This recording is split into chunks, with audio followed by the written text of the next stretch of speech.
Queridos amigos y amigas, realmente una noche un poco emocionado, es difícil de hablar, pero la vida es una rueda y ¿quién iba a creer que después de 25 años estaríamos otra vez aquí festejando en esta fiesta la conmemoración de nuestras bodas de plata?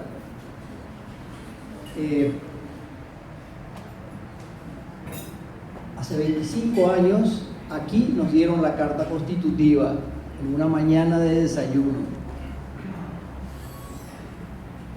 Haciendo un poco de historia, les cuento que un día recibí el llamado del doctor Berabielsi, más conocido como BR, y me dijo que iba a hacer una reunión, no me contó qué. Y bueno, me fui a la reunión, realmente no sabía lo que era Rotary ni tenía idea. Volví a mi casa y le conté a mi señora y me dijo, sí, claro que mi hermana fue becada cuando en esa época como ahora el Rotary, el distrito era hasta Corrientes, y fue becada a una universidad de los Estados Unidos. Y bueno, eso me entusiasmó mucho más y comenzamos a reunirnos. En un principio, creo que éramos 8, nos reuníamos en la Casa Argentina, hasta que se formó, digamos, el club. Ahí aprendimos a ser verdaderos rotarios, porque ellos nos empezaron a enseñar el ABC del Rotary. Empezamos a saber el significado de dar de nosotros sin pensar en nosotros y valorar el bien común sobre todas las cosas. Con paciencia y mucha confianza, aunque con mucha ansiedad, esperamos 2 años hasta que por fin recibimos la carta constitutiva. También fue un mes de abril. Y bueno, pasaron varias etapas, incorporamos nuevos socios y como dijo Benito, un tiempo era el club de los alemanes, porque la mayoría eran descendientes de alemanes. Después cambió y fue la época de los odontólogos. La mayoría de los integrantes eran odontólogos y de ahí nace el programa odontológico. Bueno, se hicieron muchos proyectos, ¿verdad? Pero les quiero contar un cuento que está en el libro de Vincent Norman, que publicó en el libro del doctor Mariano Flores, ¿Qué hacer con el resto de nuestras vidas? Había una vez una pareja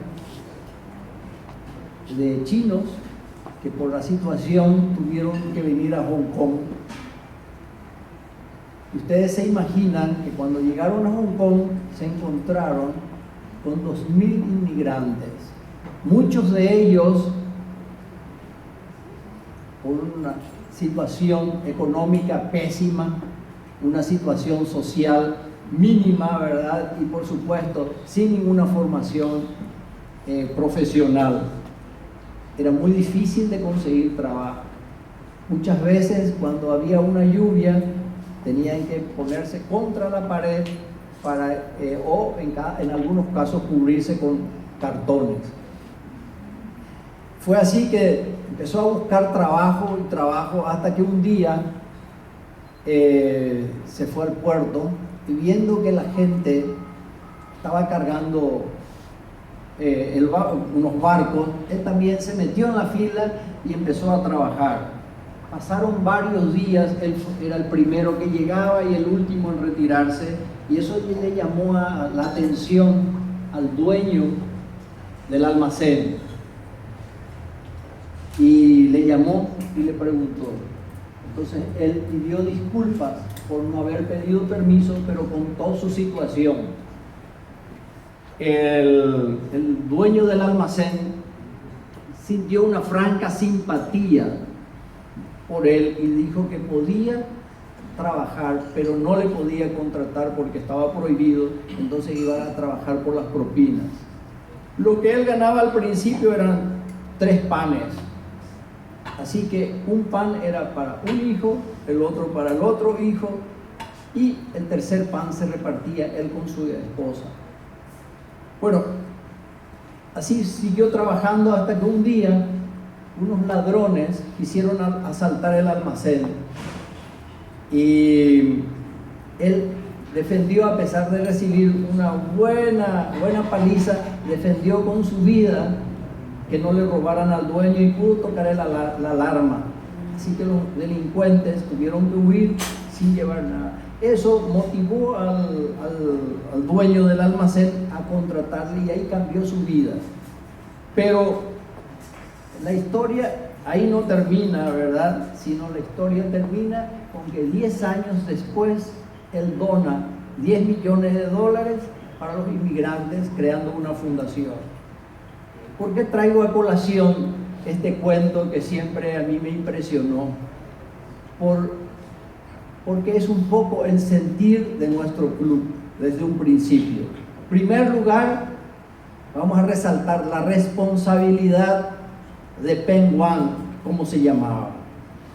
En segundo lugar, esa necesidad de ser útil, porque él comenzó a trabajar sin pensar si algún día le iban a pagar. Tercero, el de ser muy atento, porque cuando empezó a trabajar trató de ser el primero, inclusive gracias a él se descargaba más rápido porque él se iba por delante de los otros y trataba de llevar la bolsa más pesada. Y ser servicial, que es una cosa que siempre nos caracterizó.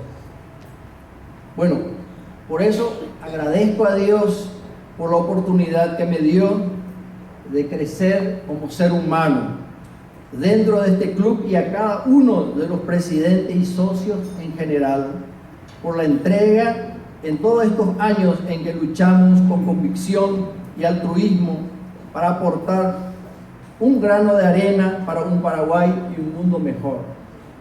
Muchas gracias, pero antes de despedirme quiero pedir un minuto de silencio para los past presidentes como Hartmut Gosen, que hoy ya no están con nosotros y hicieron mucho por el club. Por favor, un minuto.